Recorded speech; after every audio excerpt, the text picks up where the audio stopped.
Today's verse is all about fear. And it talks about the fact that love casts out fear. You see, it's interesting that love and fear seems to be diametrically opposed here. And yet we have in the scriptures where it tells us to fear God, but then it also tells us to love God. So, how do we relate these two together? How do these two concepts of fear and love being diametrically opposed on one hand, but so completely joined together in the other? Well, I think it all has to do with how do we fear?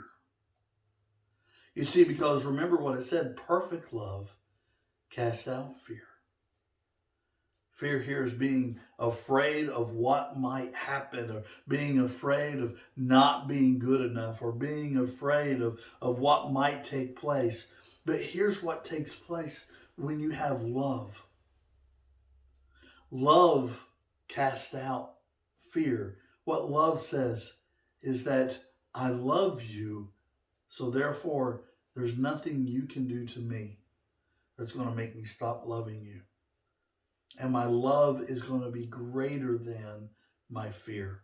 My love is going to be bigger than my fear. My love is going to be better than my fear. My love for you is going to be beyond how I'm afraid. And that has to do with how we relate to each other.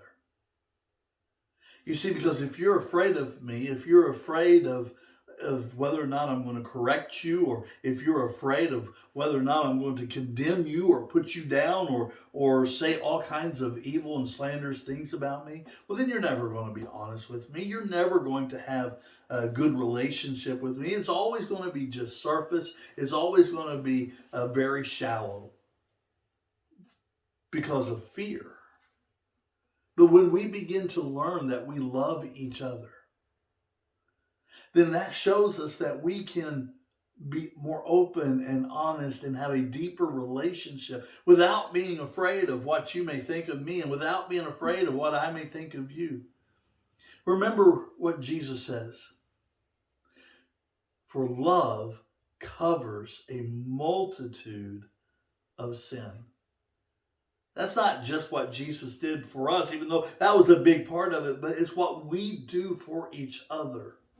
That our love becomes greater than our feelings. Our love becomes greater than our actions. Our love becomes greater than anything else. And it's specifically our love for God.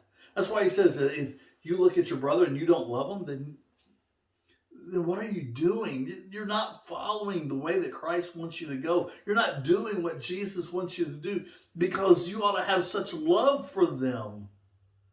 Because Jesus loves them. Remember, he loved us first. Our love comes through him and flows through him.